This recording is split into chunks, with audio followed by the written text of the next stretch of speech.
persengketaan di Gaza amat meremuk jiwa. Sebagai insan yang bersemangat pri kemanusiaan dan mempunyai belas ihsan, kita menolak segala bentuk kezaliman dan kekejaman. Bak kata pepatah, berat mata memandang, berat lagi bahu memikul. Tindak balas kenderaan Israel di Gaza telah melampaui batas. Kita juga prihatin terhadap kemungkinan serangan darat di Rafah yang akan memburukkan lagi keadaan ini. Singapura telah membuat kenyataan tentang pendirian kita terhadap persengketaan ini dengan jelas. Kita telah mengundi untuk menyokong dua resolusi Perhimpunan Agung Pertubuhan Bangsa-Bangsa Bersatu atau PBB pada Oktober dan Disember tahun lalu. Resolusi-resolusi tersebut telah mengutuk serangan terhadap orang awam dan menuntut supaya semua pihak mematuhi kewajipan mereka di bawah undang-undang antarabangsa, termasuk undang-undang kemanusiaan antarabangsa.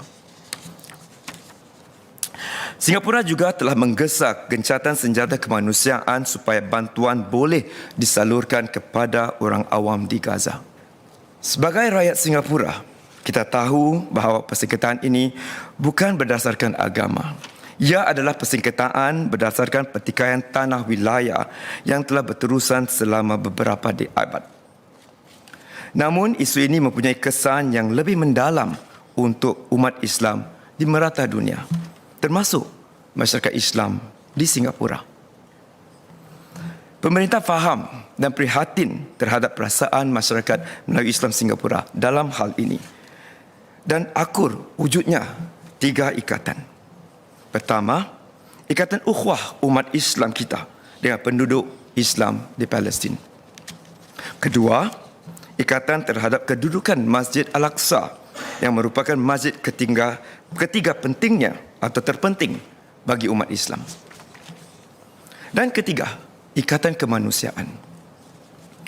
Oleh itu, pemimpin agama kita telah memberi panduan dan ruang untuk masyarakat kita meluahkan segala emosi yang dirasai seperti kemarahan, keperitan dan simpati terhadap penderitaan yang dialami mereka yang tidak berdosa, serta harapan untuk persefahaman dan perdamaian antara Israel dan Palestin dengan cara yang memperjuangkan keamanan dan bukan kemusnahan.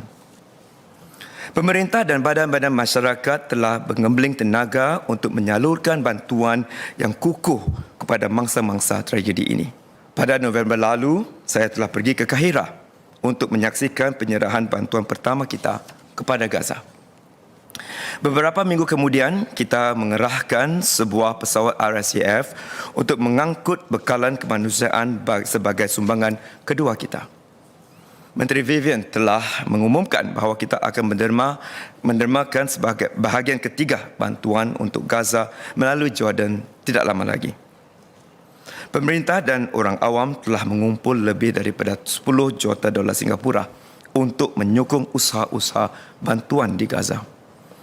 Selain daripada bekalan, makanan serta ubat-ubatan, kita juga menghantar pasukan perubatan ke Mesir untuk merawat mangsa dari Gaza. Dalam jangka masa yang panjang, kita juga akan terus menyokong usaha membina keupayaan pihak berkuasa Palestin menerusi pakej bantuan teknikal yang dipertingkatkan atau ITAP bernilai 10 juta dolar Singapura. Seperti yang diterangkan Menteri Vivian tadi, apapun tindakan yang kita ambil harus berdasarkan kepentingan negara kita sendiri. Sebagai sebuah negara kecil, kita dapat terus kekal relevan di pentas dunia melalui hubungan dengan sebanyak negara dan sejauh mungkin. Memutuskan hubungan diplomatik dengan negara yang bercanggah tingkah laku tidak akan memperbaiki situasi. Ia tidak akan mengubah arus persengketaan ini. Malah, banyak negara Timur Tengah seperti Mesir, Emirat Arab Bersatu dan Jordan yang lebih dekat dan lebih memahami kerumitan konflik ini juga tidak memutuskan hubungan diplomatik mereka dengan Israel. Tapi yang penting, Tuan Pengerusi, Mempunyai hubungan diplomatik tidak bermakna kita bersetuju dengan setiap tingkah laku mereka. Kita menyuarakan ketidaksetujuan ini menerusi cara kita mengundi resolusi Perhimpunan Agung PBB berkaitan isu Palestin. Walaupun ini bukan perbalahan kita telah menggesa kedua-dua pihak untuk mencari jalan penyelesaian dengan niat yang tulus. Dalam masa yang sama, kita harus terus prihatin supaya apa yang berlaku, walaupun jauh, tidak mengancam kestabilan, kerukunan dan keharmonian kaum yang kita alami di Singapura kita.